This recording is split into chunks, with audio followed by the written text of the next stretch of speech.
Unless we build it now.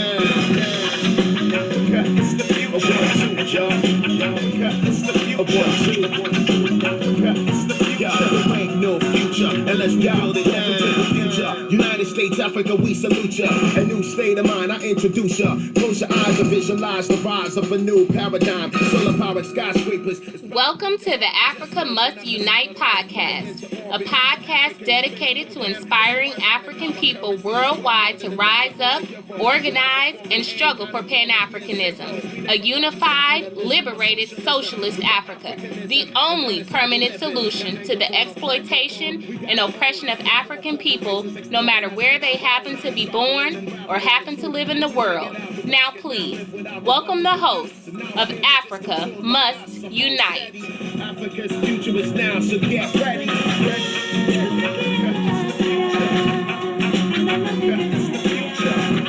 Pan-African and revolutionary greetings. I'm Mama D. And I'm Brother Maurice. And this is the Africa Must Unite Africa podcast. Must Unite. And we are the Pan-African Revolutionary Socialist Party. Socialist Party. PRSP. Yes, that's right. We are happy to be again with you. And we're going to get right to it. And as always, we'll start our podcast with some important calendar dates in the history of African people and other progressive revolutionary people. Yes, indeed, Mama D. The first date that we want to focus on in August happened on August 1st. Victoria Mzinge, human rights lawyer, was shot outside her house by agents of the racist South African regime in 1985. Also in August, on August 7th, Jonathan Jackson, also called a man-child by his older brother George Jackson, 17 years old, African. He stunned a United States court by attempting to free his solidary brother George in 1970. Also in August, we have on August 10th, our sister, Josina Michelle, guerrilla organizer of Mozambique, Frelimo's women's wing. She was born in 1945. Another birthday in August is our brother Fidel Castro, first president of Socialist Cuba. He was born in 1926. And last but not least, in August, that we're going to celebrate today, happened on August 21st. The first major successful African liberation struggle began in San Domingo, Haiti in 1791. Wow, those are some important dates. And looking at our calendar, Maurice, I think every date has some information on it in terms of African people, progressive or revolutionary people, you know, and it's a good thing because you wake up in the morning, you look at what date it is, and you say, wow, we know our people struggle each and every day, you know, that to liberate themselves. And that's what the calendar dates tell us. But indeed. Yes. But all this year, you know, our focus in 2024 is on our calendar theme. And that's Nkrumaism shining the way forward through the crisis in today's African world. And this, for August, our sub-theme is Coup d'etat, a necessary political education tactic. And I just want to read, Maurice, what we have on this, on our calendar for the month of August.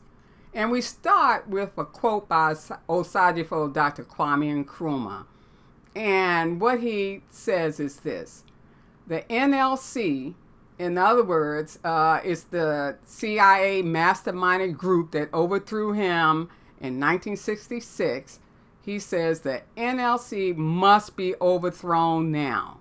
There is no other way than by force to liberate our country from neo-colonialism and its stooges. A beautiful statement that's in Ghana, The Way Out that is you can find in Revolutionary Path, his work, collection of different works in Revolutionary Path.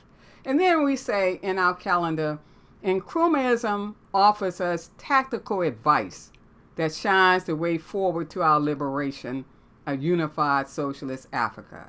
It teaches us that the tactics we employ to liberate our people are always changing, conditioned by our material reality. What is the tactic that is necessary at this time in building Pan-Africanism? Political education leading to armed struggle, or armed struggle leading to political education? The choice depends on which part of the African world we live in. Maurice, we go on to say, throughout many parts of today's African world, a coup d'etat is perhaps the only and the best tactic that African people have at their disposal. First, unfortunately, because revolutionary Pan-African organizations are too few and far between throughout much of global Africa, making coups our indispensable political education teacher. And secondly, because in a global fascist, capitalist, imperialist world that has planted and or sustained corrupt African leaders, a coup is the most effective tactic that the African world has at its disposal. It may not be that the coup d'etat, we continue in our calendar piece, it may not be that the coup d'etat that occurs is revolutionary. Nevertheless, one useful lesson that we will learn from all coups is that we do not have to continue to suffer from corrupt neo-colonial puppet leaders who do the bidding of their imperialist masters. That we do not have to continue to, quote, bleed peacefully, as Malcolm says. Coups are warnings to all compradors or prospective compradors. If you who are involved in coups today are just as corrupt as the puppet you have replaced, you too will be overthrown. Another useful lesson that we will learn from coups is the ability to distinguish between types of coup d'etat. Reactionary, like El Sisi of Egypt, and progressive, like Thomas Sankara, Burkina Faso, or Muammar Gaddafi, Libya. As Nkrumah writes in Ghana, The Way Out, new thinking and action is needed. Let coup d'etat become an epidemic that spreads throughout global Africa. Puppet leaders, watch out. Our people know who you are, and they are coming after you.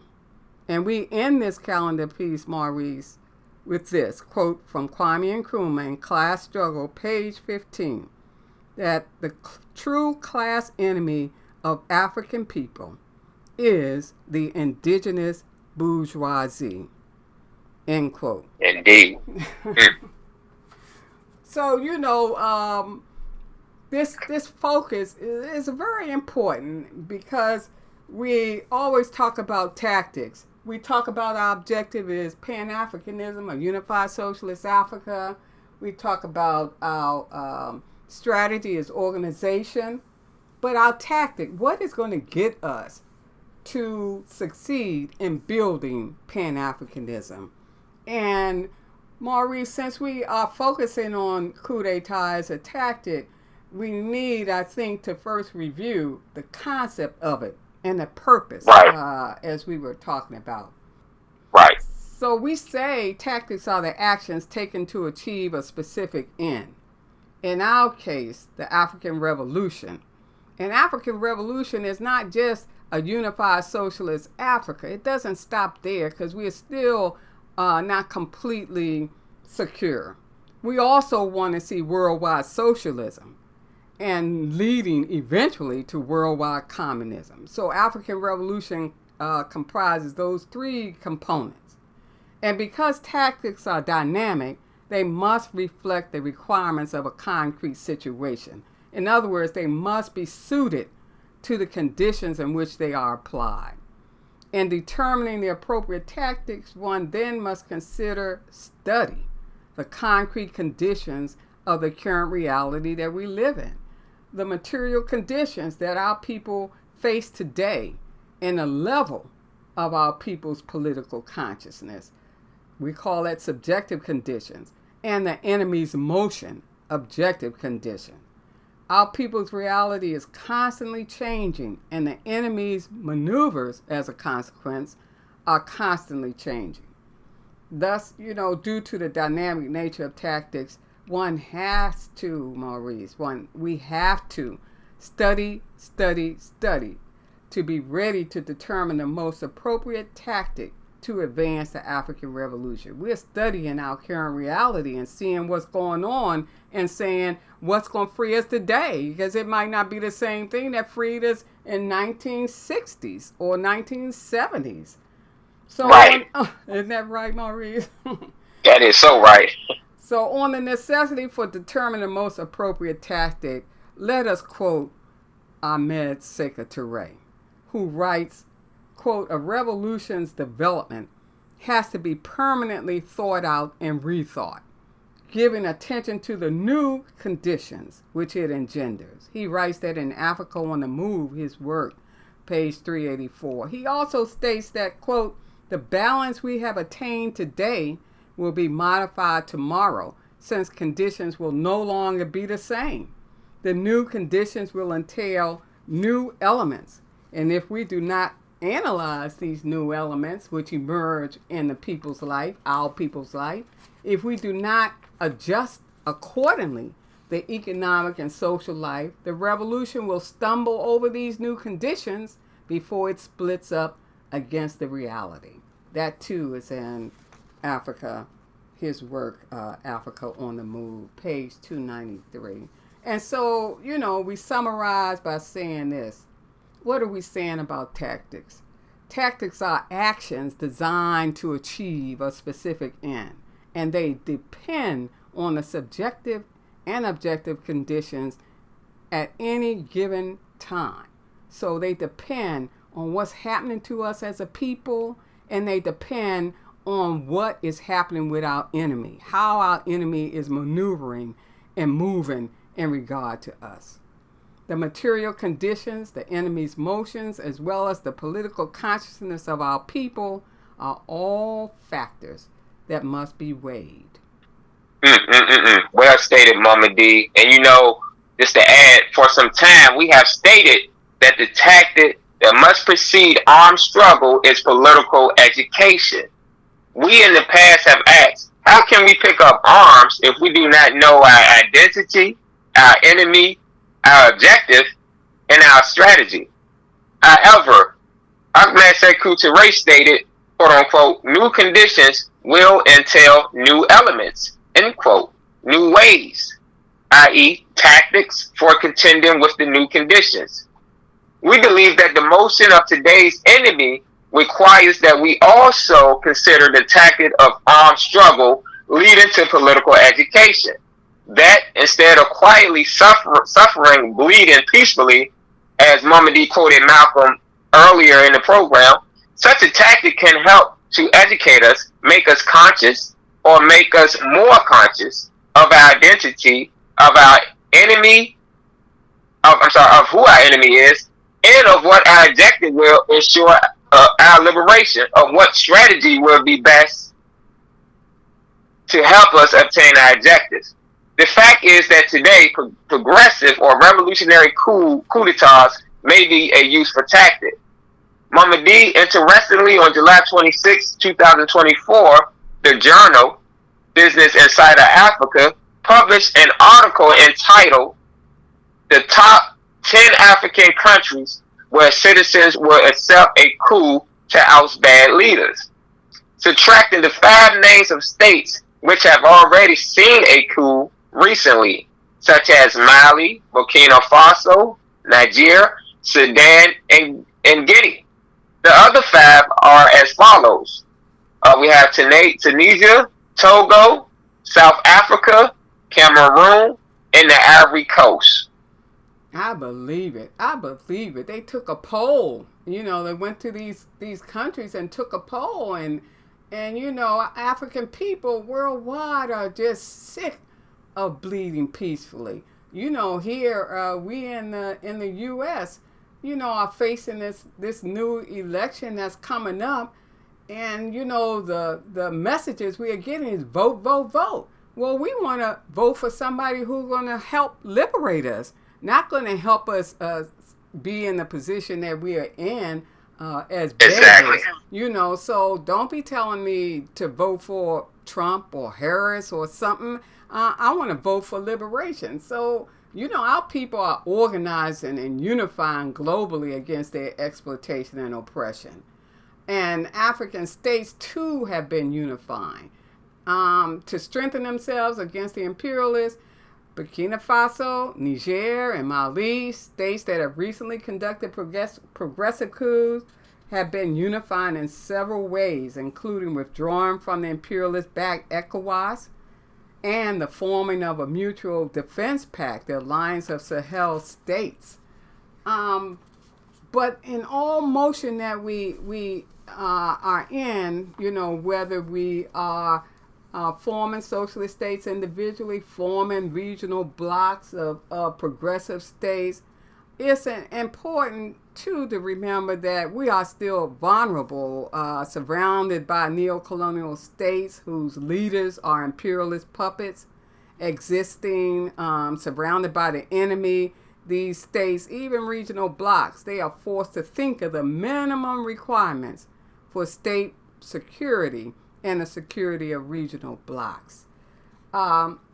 And such minimum requirements are always made in consideration of our enemy, the objective reality, and of the subjective reality, our people's political consciousness, their health needs, their well-being. And so we have to ask ourselves, what is the minimum kinds of things that we are going to focus on? What's going to be our priorities as we try to maintain this regional bloc or this progressive regional bloc?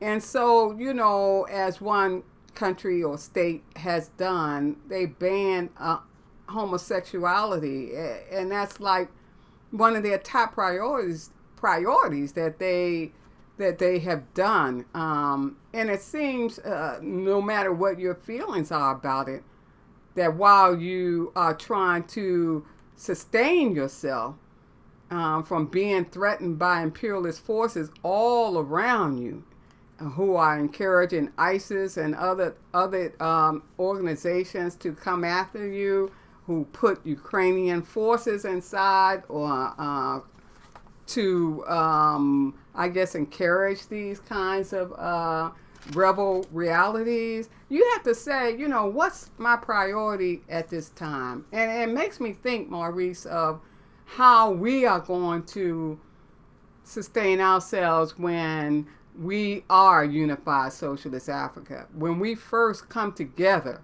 and our enemy is surrounding us, what are going to be the priorities that we put in place?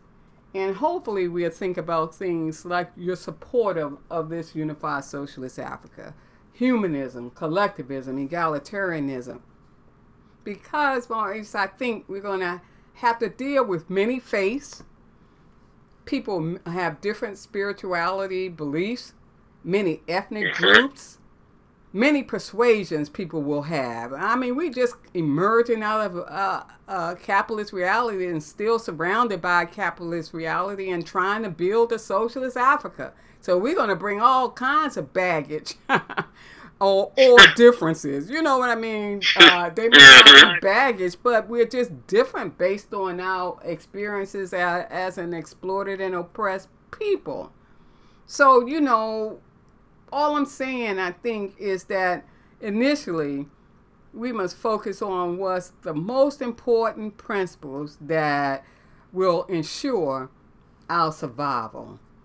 And we must always remember that regional blocs are still so vulnerable that while we believe that progressive or revolutionary coups can help to politically educate our people, providing the necessary momentum to encourage us to organize, to establish Pan-Africanism, while we believe that forging regional unity will help in fortifying us against our enemy, we know, Maurice, that only a unified socialist Africa can provide the security that Africa and its people throughout the world need.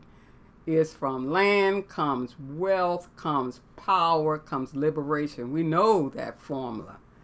That security includes the ownership and control and fierce and unceasing protection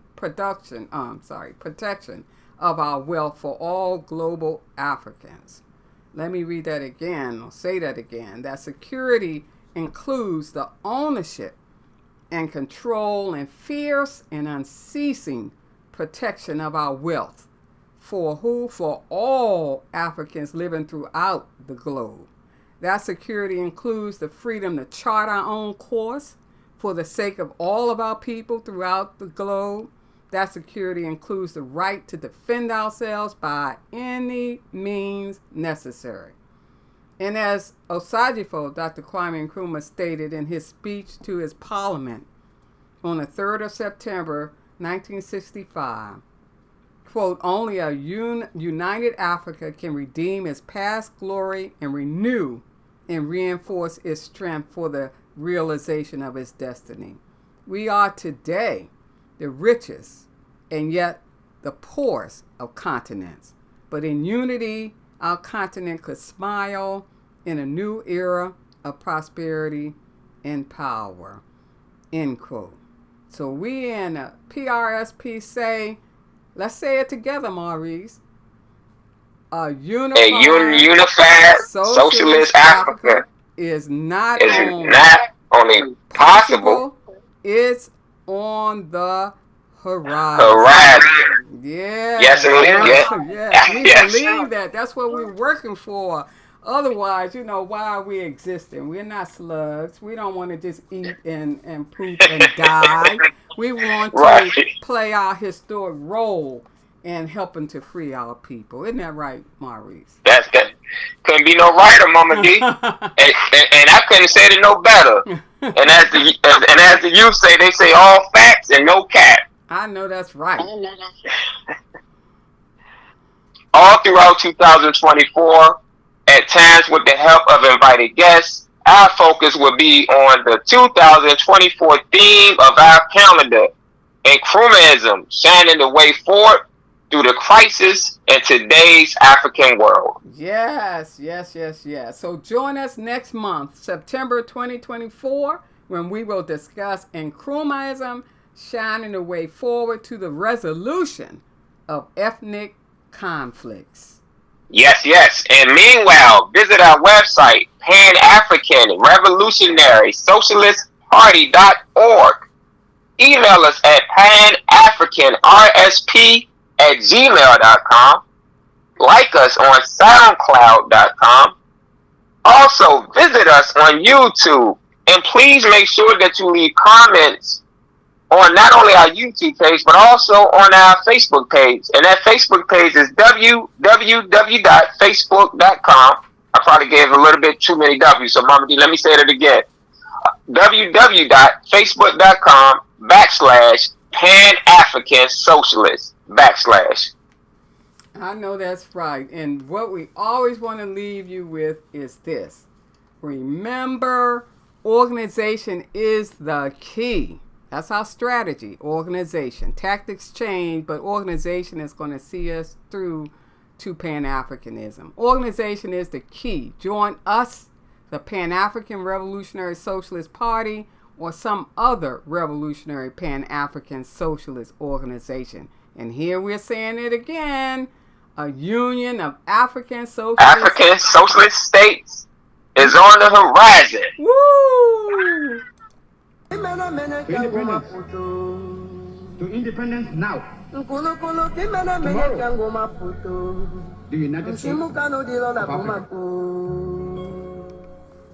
Yeah, they say those who do not move do not feel their chains, but the African people aware of their pain aware of the game, invader deception, black presidents who are white man extensions, people from Cape to Cairo rebel, cause fake independence and ongoing hell, colonial ties still keep them chained, the richest continents getting robbed again, the IMF and World Bank criminal schemes. What about reparations? To me it seems that every metropole from Amsterdam to Paris and Brussels was built with the hands of African labor, a slave relation, developing Europe at expense of their nation. But Africans rebelled from the first conquest till flag independence at last accomplished. Il y en a qui demandent la liste de tout l'impérialisme. L'impérialisme, regardez dans vos assiettes, quand vous mangez les grains de riz, de maïs, de mil importés, c'est ça l'impérialisme, n'allez pas plus loin. Yeah. Hey yo, the spirit of Lumumba lives on in Congo, like Thomas Sankara in Burkina Faso. Samora Machel, it was Viva Frelimo, but Mozambique still fighting for freedom.